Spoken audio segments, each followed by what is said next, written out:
Welcome friends. Today we move to primary and modern auxiliary. Especially our focus is on primary auxiliary helping verb. Exercise number 5. These questions are frequently asked in CBSE board exams.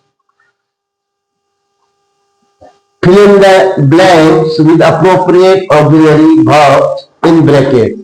कोष्टक में आपको कुछ दिया हुआ है, verb be, verb to be, verb do, verb है, एक helping verb के रूप में, स्वतंत्र रूप में नहीं आ रहे हैं, ये मेन वर्ब के साथ आ रहे हैं। तो आपने उपयुक्त हेल्पिंग वर्ब को मेन वर्ब के साथ लिखना है।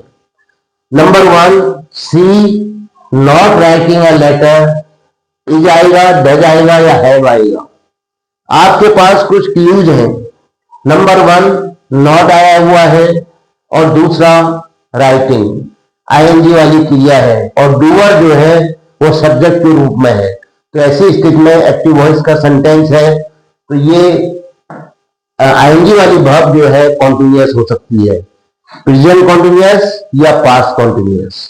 इसमें या तो इज एम आर आएगा या वर्ड वेयर आएगा। वर्ड writing, were writing, is writing, are writing, am writing. अब सब्जेक्ट क्या है, सी, तो भाई एम नहीं आ सकता, आर नहीं आ सकता, केवल इज आएगा। ये अगर पास्ट में है तो वॉज आएगा, वह नहीं आ सकता है। तो यहां पर देखें हम, इज दिया है, डज दिया है, हैव। डज तो नहीं आ सकता क्योंकि आएंगे लग गई। हैव नहीं आ सकता क्योंकि यहां थर्ड फॉर्म नहीं है। इज आ सकता है, सी जो है थर्ड पर्सन सिंगुलर नंबर। तो क्या लिखोगे यहां पर, आंसर में क्या लिखोगे, नंबर 1 में क्या आना चाहिए, इज। और वर्ब क्या बन जाएगी, इज, बीच में नॉट रखोगे, उसके बाद क्या आएगा, राइटिंग, इज नॉट राइटिंग। तो क्या बना, C is not writing a letter, वह एक पत्र नहीं लिख रही है। सार्थक मीनिंगफुल सेंटेंस बन गया। Number 2, we not go to market everyday. Everyday आने से प्रेजेंट का भाव होता है, प्रेजेंट का बोध होता है। आर, डू, हैव, ध्यान दीजिए आर कब आता है, जब आर, क्योंकि एक्टिव में है, जाने वाला डूअर जो है वो सब्जेक्ट है। तो एक्टिव में आर कहां पर आता है, जब वर्ब में क्या हो, आएंगे। गोइंग, कमिंग, रीडिंग, राइटिंग यहां पर नहीं है। उसके बाद हैव कब आती है, हैज, हैव, जब वर्ब की थर्ड फॉर्म आई हो। नहीं आई है तो यहां पहली फॉर्म है नॉट के साथ, तो इसलिए अपने आप डू आएगा। डू नॉट गो मतलब नहीं जाते, प्रेजेंट में, इंडेफिनिट में, we do not go, we go हम जाते हैं, वी डू नॉट गो हम नहीं जाते हैं। टू मार्केट एवरीडे, रोज बाजार नहीं जाते हैं। तो क्या आना चाहिए नंबर 2 में, आपने कहा डू आना चाहिए, जो गैप है। तो वर्ब क्या बनेगी, डू और एडवर्ब को बीच में लगाते हैं, डू नॉट गो। देखिए आप समझिए, तो सेंटेंस क्या बनेगा, we do not go to market everyday. Next number 3 क्या दिया है, द फार्मर्स, गैप दिया हुआ है, रिटर्निंग होम, घर को लौट रहे हैं, घर को लौट रहे थे, क्योंकि ये डूअर जो है सब्जेक्ट है, तो इसलिए आईएनजी जहां पर भी आप देखोगे, अगर सेंटेंस एक्टिव वॉइस में है तो निश्चित है कि क्या आएगा, इज एम आर आएगा, इज एम आर, आईएनजी वाली वर्ब। जा रहा है, लौट रहा है, लौट रहे हैं। अब ऐसे भी अनुमान लगा लो, वेयर, डिड, हैड नहीं आ सकता, यहां थर्ड फॉर्म नहीं है। डिड नहीं आ सकता, यहां फर्स्ट फॉर्म नहीं है, डिड के साथ फर्स्ट फॉर्म आती है। वेयर प्लूरल नंबर है, ये भी प्लूरल नंबर है। वेयर जो है आईएनजी के साथ आता है, यहां रिटर्निंग, केवल भाव बदल जाएगा, टेंस बदल जाएगा। क्या होगा, किसान नहीं, अब नहीं, किसान घरों को लौट रहे थे, पास्ट कॉन्टिन्यूअस टेंस। तो क्या जाएगा, the farmers were returning home. कैसा अनुमान लगाया आपने कि वेयर आना चाहिए? यहां पर क्या है, आईएनजी वाली वर्ब है, कॉन्टिन्यूअस बना रही है, पास्ट टेंस की बात बनी, तो आपने कहा यहां आनी चाहिए वेयर, और सेंटेंस क्या बनेगा, वर्ब क्या बनेगी, वेयर क्या हो जाएगी, हेल्पिंग वर्ब, और मेन वर्ब के साथ जोड़ दो इसको, रिटर्न। सही अर्थ दे रही है तो इसलिए वेयर आएगा। Next, fourth, notebooks sold here, ये पैसिव में है, बेचने वाला कौन होता है, शॉपकीपर, तो क्या कहोगे, नोटबुक्स, ये थर्ड फॉर्म है प्रेजेंट इंडेफिनिट का, जो हम पैसिव बनाते हैं तो वहां पर is am are plus verb की थर्ड फॉर्म। मैं लिखता हूं आई राइट ए लेटर, ये letter is written by me, होता नहीं होता है इज रिटन, राइट का क्या हो जाता है, is written, M written, R written. The boys play cricket, cricket भी एक गेम है, cricket is played, the boys play cricket, क्या होगा, cricket is played by the boys, या cricket is played by the boys लिखने की आवश्यकता नहीं है। अब जैसे शी राइट्स लेटर्स, वो पत्र लिखती है, पत्र, बहुत सारे पत्र लिखती है, तो लेटर्स क्या होगा, आर, क्योंकि ज्यादा पत्र है तो इज नहीं आएगा, आर रिटन बाय हर। तो ऐसे ही यहां पर देखो, नोटबुक्स प्लूरल नंबर में है तो इज नहीं आएगा, एम नहीं आएगा, आर आएगा, आर सोल्ड हियर, या notebooks were sold here past में। अब यहां देखते हैं, डू नहीं आएगा, डज नहीं आएगा, आर, डू डज क्यों नहीं आएगा, क्योंकि यहां पर फर्स्ट फॉर्म नहीं है, और नेगेटिव भी नहीं है, नेगेटिव में आता है do does, do not, does not, first form के साथ, ये है थर्ड फॉर्म, तो आएगा क्या, आर। तो आपने कहा फोर्थ में जो है आर आएगा, और वर्ब क्या बन जाएगी, आर सोल्ड। बेचे जाते हैं, क्या कहोगे, पुस्तिकाएं यहां पर बेची जाती हैं, are sold. Fifth, they helped by Mohan, ये बाय मोहन पैसिव, और एक भी देखो हेल्प थर्ड फॉर्म, दे, अब हेल्प करने वाला कौन है, मोहन है, ये पीछे आ गया तो पैसिव वॉइस है, तो हम क्या कहेंगे, is am are plus verb की थर्ड फॉर्म, या वॉज वेयर प्लस वर्ब की थर्ड फॉर्म। डू तो आएगा नहीं, डू टू नॉट के साथ आता है, डू नॉट, तो डू कैंसिल हो गया, वॉज कैंसिल क्या हुआ, क्यों हुआ, क्योंकि ये दे है, दे क्या है, प्लूरल है, वॉज क्या है, वर्ब सिंगुलर नंबर की है, इसे ये भी नहीं आ सकता। अब है वेयर, वेयर क्या कहोगे, वेयर प्लूरल नंबर की वर्ब है, और इसके साथ थर्ड फॉर्म के साथ आती है, आने को वॉज भी आती थी, लेकिन वॉज इसलिए कैंसिल किया क्योंकि यहां पर सिंगुलर नंबर का सब्जेक्ट नहीं है, ये प्लूरल नंबर है, तो were is most suitable, appropriate word क्या है, वेयर है।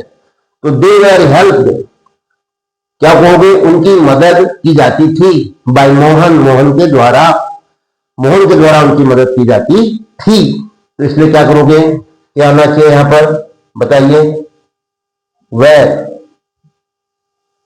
आएगा, वर्ब क्या बन जाएगी, पैसिव में where help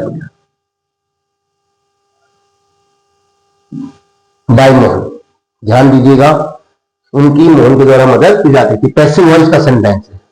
6, your sister not cooking food, cooking आया है यहां से, इससे अंदाजा लगाएंगे आप, कुकिंग, अगर फर्स्ट फॉर्म होती तो डू नॉट, डज नॉट ऐसे आता, या डिड नॉट, लेकिन जब आईएनजी आ गई है और काम करने वाला डूअर जो है सब्जेक्ट है, तो ये एक्टिव वॉइस का सेंटेंस है, और आईएनजी वाली वर्ब आई है नेम, तो इसके साथ तो is, am, are, was, were आता है। प्रेजेंट में इज, एम, आर, और पास्ट में वॉज या वेयर। लेकिन योर सिस्टर क्या है, थर्ड पर्सन सिंगुलर नंबर, इसके लिए आप सी भी कह सकते हो, तो सी के साथ क्या आता है, इज, तो योर सिस्टर के साथ भी क्या आएगा, इज। और पास्ट में क्या आएगा, वॉज, वेयर नहीं आएगा। जैसे यहां पर आपने कहा एम नहीं आ सकता, एम तो आई के साथ आता है। आर नहीं आ सकता है, आर के लिए तो यहां पर वर्ब सब्जेक्ट क्या होना चाहिए, प्लूरल नंबर का होना चाहिए या यू होना चाहिए। तो यहां पर तो सी है या योर सिस्टर है, सिंगल यानी वन पर्सन। तो क्या कहोगे यहां पर क्या आएगा, या तो प्रेजेंट में इज आएगा, पास्ट में वो जाएगा। अब देखते हैं यहां इज, डज, हैव, देखो इज आया हुआ है, डज तो नहीं आ सकता, डज नॉट हो सकता था, लेकिन यहां क्या आना चाहिए, फर्स्ट फॉर्म, ये आएंगी फॉर्म है, इसलिए डज नहीं आता है। हैव यहां थर्ड फॉर्म डिमांड करता है, तो क्या कहोगे, इज बसता है। तो your sister is not cooking food, आपकी बहन खाना नहीं पका रही है। तो क्या बना, इज, और वर्ब क्या बन गए यहां पर, is not cooking, is not cooking food. तो ये होगा, इसमें जो गैप है इसमें इज आएगा। नेक्स्ट 7, देखिए स्टार्ट में आपको in the beginning you have to put the helping verb, तो क्या बनेगा सेंटेंस लास्ट में, इंट्रोगेटिव। तो ये सेंटेंस जो है क्या है, इंट्रोगेटिव है, प्रश्नवाचक वाक्य है। तो the boys play cricket daily, boys plural number है, देख लो सब्जेक्ट है ना, इससे आगे जो है क्या लगना है, हेल्पिंग वर्ब। तो ध्यान रखना यहां प्ले फर्स्ट फॉर्म है, तो आर तो आता है, इज हम आर वाली क्रिया के साथ, गोइंग, कमिंग, रीडिंग, प्लेइंग नहीं आएगा। अब है हैव आता है थर्ड फॉर्म की क्रिया के साथ, प्ले, प्लेड नहीं है, आप देख ही रहे हो। अगर प्लेड होता तो हम हैव पर विचार करते। अब क्या है बचा, क्या डू, डू का अर्थ होता है क्या, और डू किसमें छुपा रहता है, प्ले में। प्ले से हम डू निकालते हैं और डू को आगे रखते हैं। क्या काम करता है डू, वर्ब डू क्या काम करती है, नेगेटिव बनाने में काम आती है डू नॉट, और इंट्रोगेटिव बनाने में काम आती है क्या, साधारण प्रश्नवाचक। किससे आगे लगती है, हमेशा सब्जेक्ट से आगे लगती है। जैसे द बॉयज है, तो द बॉयज से आगे क्या आएगा, द बॉयज से आगे क्या आएगा, डू, तो do the boys, the boys plural में, उसके साथ डू आता है। प्ले क्रिकेट, क्रिकेट खेलते हैं डेली रोज, क्या लड़के रोज क्रिकेट खेलते हैं, बहुत सही बैठा।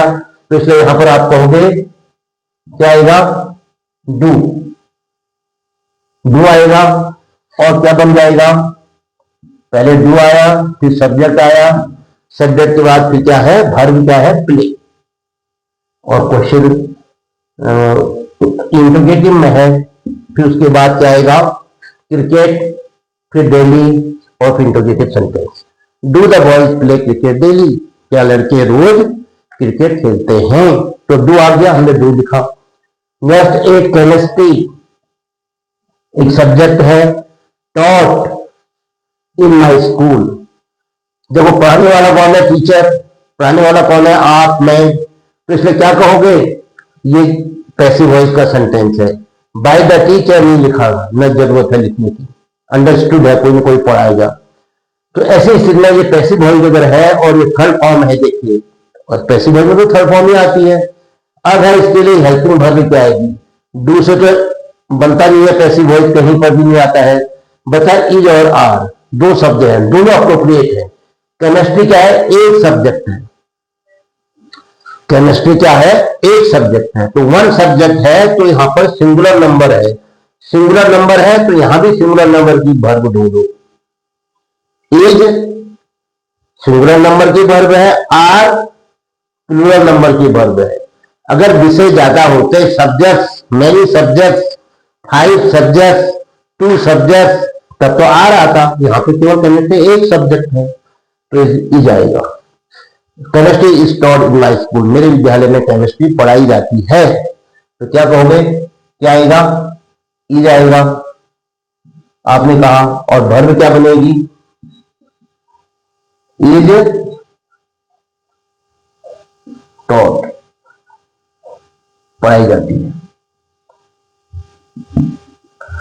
मेरे विद्यालय में केमिस्ट्री पढ़ाई जाती है। तो ये थे आज सीबीएसई बोर्ड के लिए संभावित प्रश्न, और जो किस पर आधारित थे, प्राइमरी ऑक्सिलरी पर और